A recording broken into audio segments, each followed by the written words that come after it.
전해 북부 지역에 쏟아진 우박으로 150헥타르의 농작물이 못쓰게 된 것으로 잠정 집계됐습니다. 피해 조사가 본격화됐습니다. 보훈군이 3년 넘게 추진해온 산모 연금 지원 사업을 중단했습니다.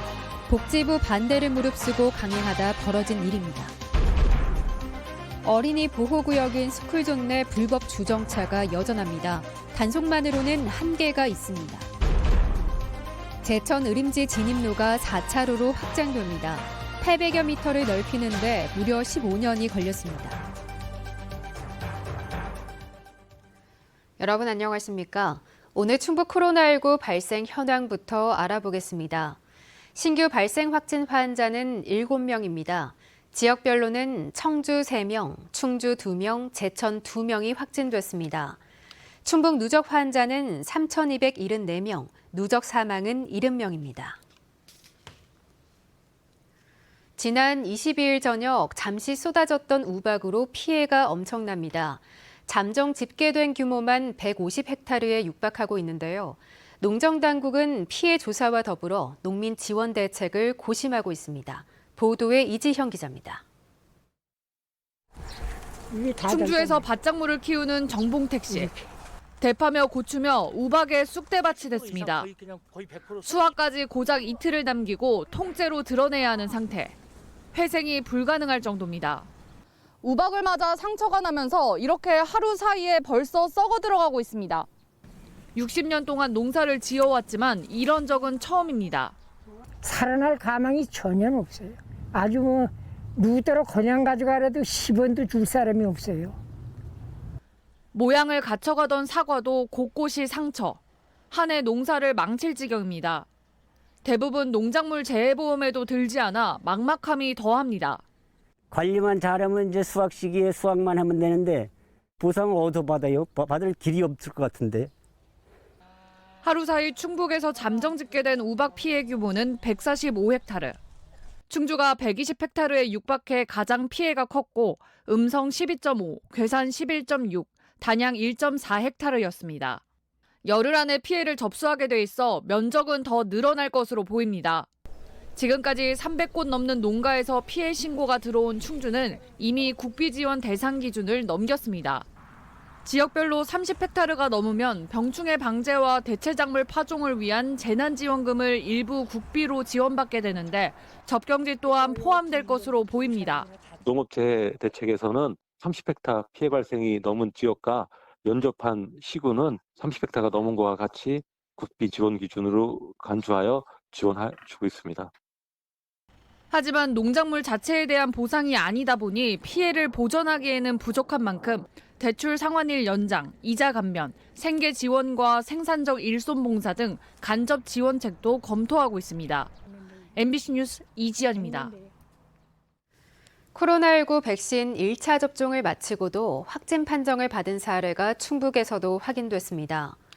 제천시 방역당국은 오늘 양성 판정을 받은 60대 2명은 아스트라제네카 백신 1차 접종자로 항체 형성 시기인 2주가 지나지 않은 시점에 확진자들과 식사를 하거나 밀접 접촉해 감염된 것으로 추정하고 있습니다. 아직 2차 접종을 완료한 상태는 아니어서 돌파 감염으로 분류되지는 않았습니다. 방역당국은 1차 접종만으로는 완전한 예방을 기대할 수 없는 만큼 거리 두기, 마스크 쓰기 등 방역수칙 준수를 강조했습니다. 충주의 한 자동차 부품 생산 공장에서 코로나19 확진 환자가 나왔습니다. 방역당국은 어제 기침과 미열로 검사를 받은 20대가 양성 판정을 받으면서 해당 공장 직원들에 대한 전수검사를 벌이고 있다고 밝혔습니다.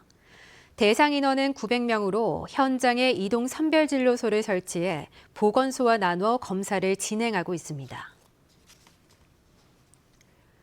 셋째 아이만 낳으면 연금 준다.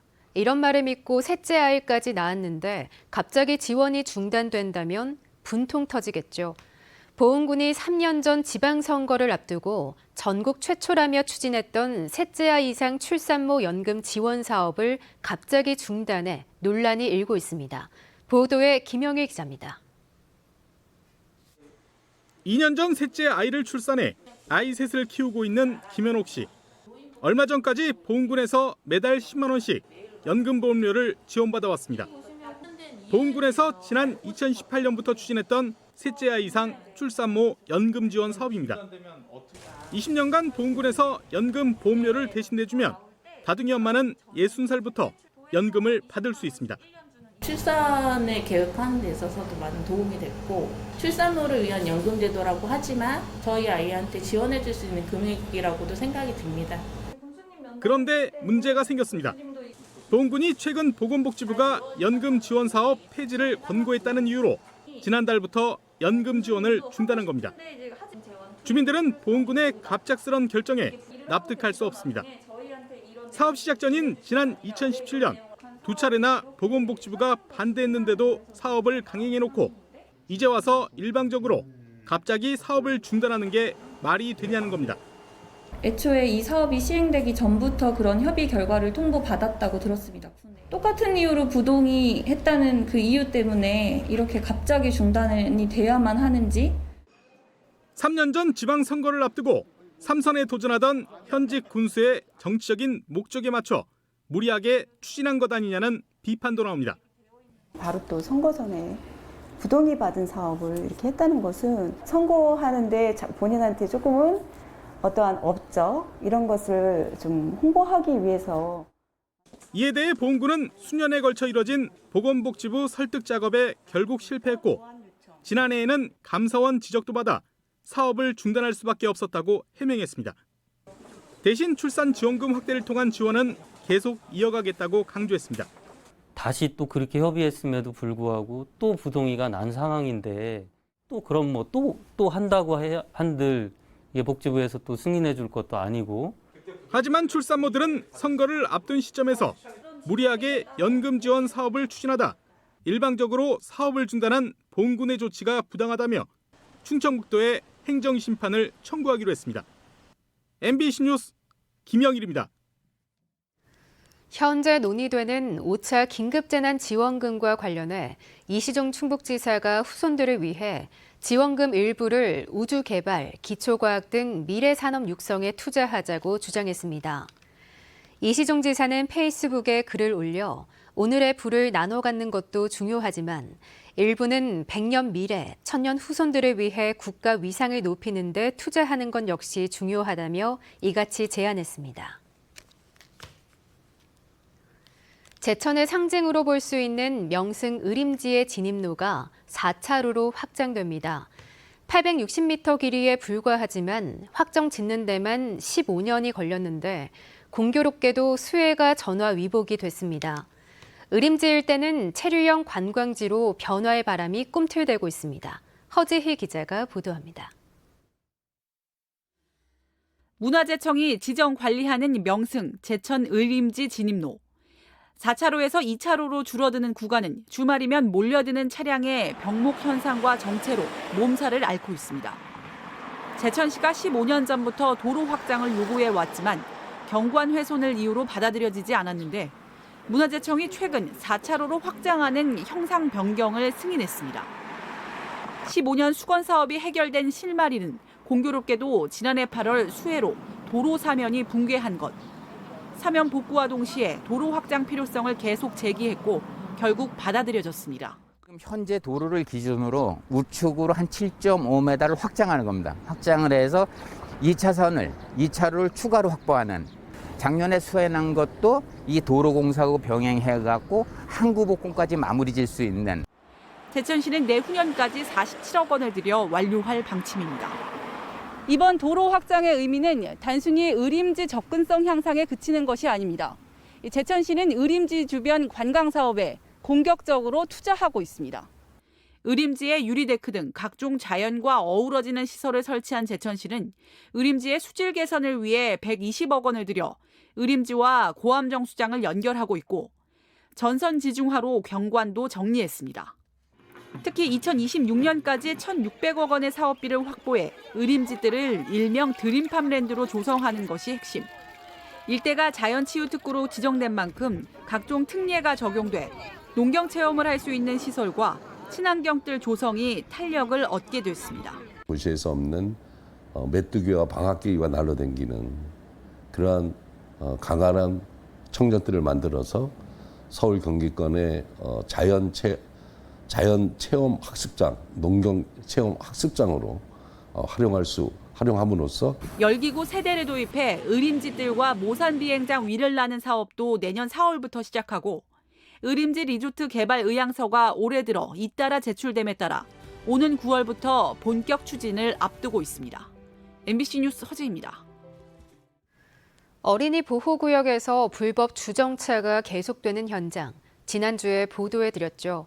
CCTV가 없는 사각지대나 이런저런 이유로 단속을 하지 않는 등 빈틈이 많기 때문인데요. 즉시 단속이 적용되는 5대 주정차 금지 구역에 스쿨존이 포함됐지만 현장에서는 여전히 단속을 피할 방법이 넘쳐납니다. 보도에 김은초 기자입니다. 보은군의 한 유치원 앞, 도로가 붉게 칠해진 어린이 보호구역이지만 주차된 차들로 길 한쪽이 가득 찼습니다. 이게 단속을 안 하다 보니까 주차를 많이 하고 있습니다. 점심때부터 오후 5시, 이때가 제일 많습니다. 주정차 단속 CCTV가 설치된 초등학교 앞. 하지만 CCTV가 비추지 않는 뒤편에는 불법 주차된 차들이 있습니다. 보은군에 있는 스쿨존 16곳 중 CCTV가 설치된 곳은 단 한 곳. 예산이 부족하다는 이유로 올해 추가로 설치할 곳도 한 곳에 불과합니다. 이처럼 넘쳐나는 사각지대에서 스쿨존 불법 주정차가 계속되고 있지만 현장 단속도 충분하지 않습니다. 그럼 이제 스쿨존의 현장 단속은 안 나가시나요, 보통? 대부분이 CCTV 설치하면 이제 20분 단속이 되기 때문에 안 나가고요. 주로 이제 개인들이 재미신고자로서 신고를 하시면 그거에 대해서 과태료를 부과하는 거죠. 상대적으로 단속 횟수가 잦은 청주시는 어떨까? 불법 주정차 단속 현장을 따라가 봤습니다. 한 유치원 앞에 하원하는 어린이들을 데리러 온 차들이 길게 늘어서 있습니다. 구청 직원이 이동 단속 차량에서 차 번호판을 촬영하고 경고음을 울립니다. 하지만 바로 과태료를 부과하진 못합니다. 10분 넘게 정차해야 단속할 수 있기 때문인데 이 단속 기준 시간도 시군마다 제각각입니다. 이제 10분 단속이기 때문에 거의 움직여서 단속이 안 되는 상황이고 이제 또 카메라가 있는 부분도 아니기 때문에 차도 한정돼 있고 인원도 부족하고 단속차가 돌아오자 불법 주정차된 차들은 다 빠지고 없습니다. 단속 시간과 장비의 빈틈으로 주정차가 계속되는 겁니다. 오전 오후 2시간 반씩 단속했지만 적발된 건 2건에 불과합니다. 지난달부터 어린이 보호구역 불법 주정차 과태료가 승용차 12만 원, 승합차 13만 원으로 일반 도로의 3배까지 올랐지만 단속 시스템이 바뀌지 않는다면 현장에서 실효를 거두긴 쉽지 않아 보입니다. MBC 뉴스 김우초입니다. 충청권 광역철도에 청주 도심 통과를 요구하는 1인 시위에 충북 명장 1호인 윤bun구 대표가 동참했습니다. 패션 디자인 분야에서 충북 명장 1호로 선정된 윤 대표는 수술 후유증으로 휠체어를 타고 생활하는 상황에서도 지역 발전에 봉사하는 마음으로 1인 시위에 동참했습니다. 윤 대표는 장애인 이용 측면에서도 지하철이 버스 등에 비해 장점이 많다며 청주 시민이 실질적 철도 교통 서비스 혜택을 누릴 수 있도록 청주 도심을 꼭 통과해야 한다고 밝혔습니다. 뉴스를 마칩니다. 고맙습니다.